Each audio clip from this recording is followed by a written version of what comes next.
Hi everyone, welcome back to my kitchen. Trisha here. Excuse the sniffs again. There's something I'm really itching to do, and even though I don't look great, I'll try not to put myself in the shots. My other half knows how much I like old bacon mixes, like pre-made mixes. I don't know of any over here in Northern Ireland. I've been asking a few people. Unfortunately, my mum suffers with Alzheimer's, so I can't find any of her recipes. So if anybody knows of any cooking mixes, like quick bacon mixes over here, would you send a wee link or stick something in the comments for me? But anyway, my other half got me this book. I don't know if I can put this on, but it's Make a Mix book, and it's predominantly American, and there's a few things in it that I would like to try. It's basically making your own mix up, and just whenever you feel the need to make something, you just grab whatever you need and get it mixed. So you have all your flours and your sugars, your salts, your milk powder, whatever, all already measured out, and you just have to grab whatever other ingredients you need, which in my book is handy. So just want to say something. I've seen a lot on the internet about flour. When you're measuring flour, as you know, I keep my flour in this big bucket, and I never really was in the habit of whisking the flour to sort of unsettle it. So I'm just gonna do a wee experiment just to see what the difference is, because as you know, I'm over here in the UK and our cup size is 250, but I went ahead and bought an American set simply because I follow a lot of American recipes and I don't want to go through all the process of adding 4 or 5 or 10% onto the recipes, whatever one I'm using. So I found it was handier to actually go ahead and buy this. It was only like £4 on Amazon for this full wee set, plus a little scraper, which to me is great. I'll bring you up close so you can see. And you can see the 1 cup America is 240, whereas I would be measuring with a 250 cup. You want to follow an American recipe with American equivalent measurements, you know what I mean? So we'll just have a wee experiment to see what the difference is in the measurement size. So we're going to see how much a UK cup weighs. And I'm just going to ladle this in here. I've already sieved my flour up, guys, so I want to see the difference. And just scoop it off, level it off. And when I weigh that, I'm getting 139 grams. 139. And let's do the American size cup.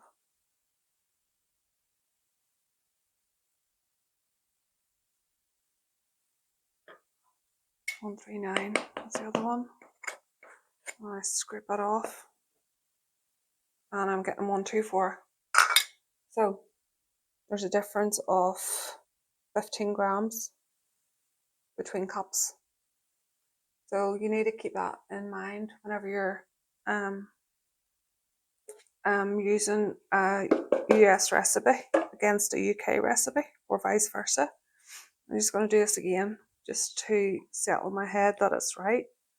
This flour's all been moved about, so it should be plenty of air between it. So 140, and American cup is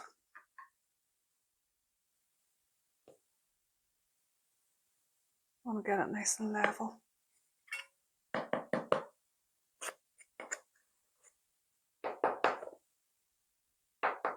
140, and that one's just over 125 So we're definitely talking 15 grams of difference there.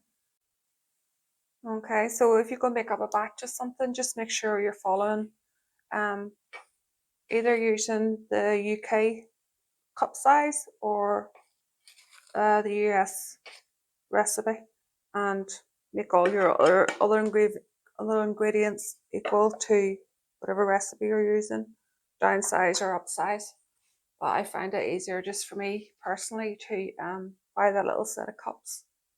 And I'm actually going to put together one of these recipes and try out making muffins. Now, this is following on from yesterday, guys. I got called away, so I had to just finish what I was doing, or stop what I was doing. And I'm just going to make up half this batch of cooking mix, because I'm not sure how it's going to work out for me, so I don't want to waste a whole pile of stuff. So we're just going to make up half a batch, which is 20 cups now, so I need 10 cups of flour. And you can see I've just fluffed my flour up a bit. And I need 10, that's 2. Not enough on that one. 3. 10. That's 10 cups of flour, so that's half this recipe. And what else do we need? We need 3/4 of a cup of sugar. In there. Find my wee 3/4 cup. It's a handy wee set I got. The American cups, 3/4 cup and all came in it, which was pleasantly surprised. Now, I want 3/4 of a cup of sugar.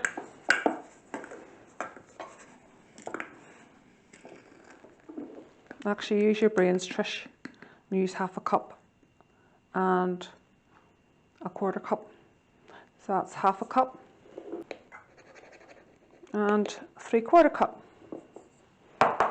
And that's 3/4 cup of sugar.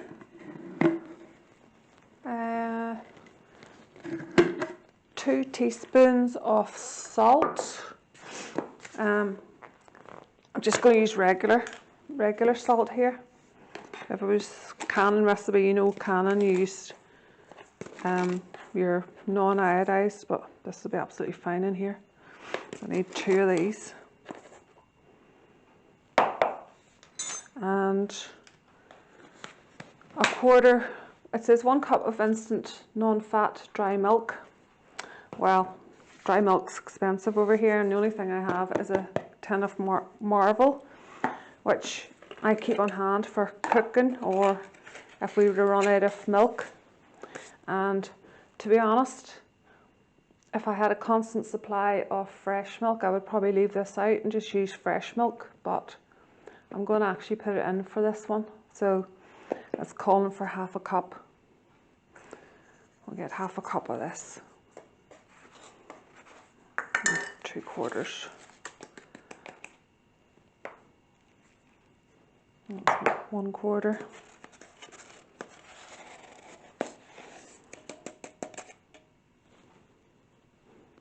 And 2/4.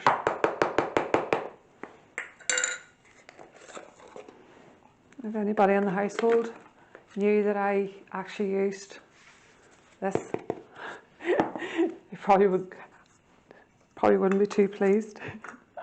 But what they don't know won't hurt them, huh? So, going by this book, this is a hot roll mix, and I'm just looking through some of the recipes that I would be using this for. There's quite a lot, but oops, thought I was spilling it there. It says to just give it a good mix. Just make sure it's all well incorporated.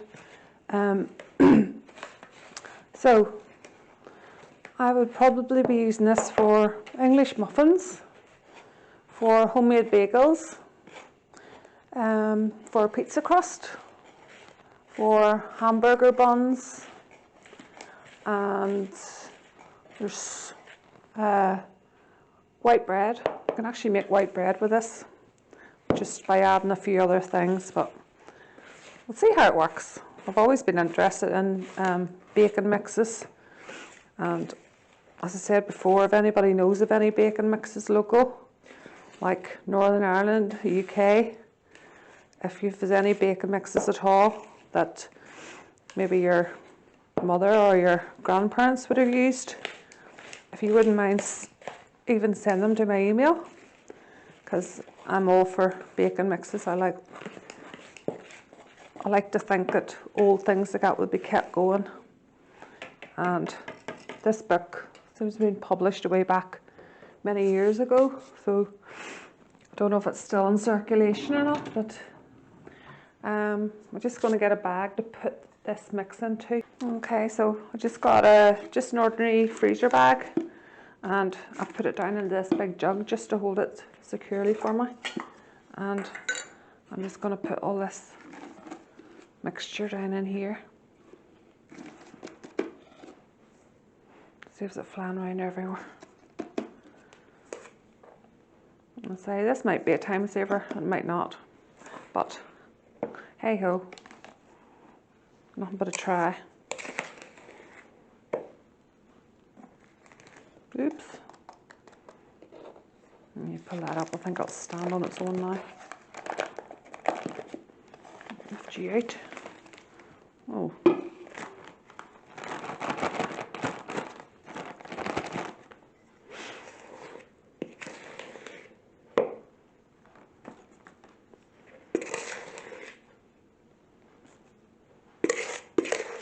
And if I get much use out of this mix, then the next time I come to use it, I will make up the full batch.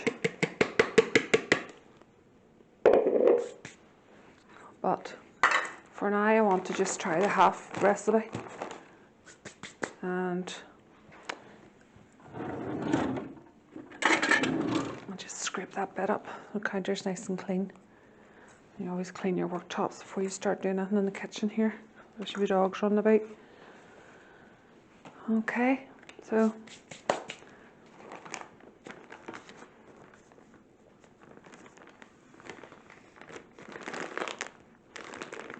I just wrote on the outside of the bag here, hot roll mix, and I'll stick January 2025 on it. And I'll know when it's made. Okay. I want to do a wee mini series and just see what I can get out of this one mix and try a few of the recipes and see if we like them. There's no point making double batches of them up if we haven't tried it before, and I don't know if I'm going to like it or not. Everybody gets used to their own recipes, but alright guys, so just an idea of what's coming. Probably be making like English muffins next. That'd be a good recipe to try. Guys would all love those. Alright, so I'll see you soon. See you in my next video. Take care.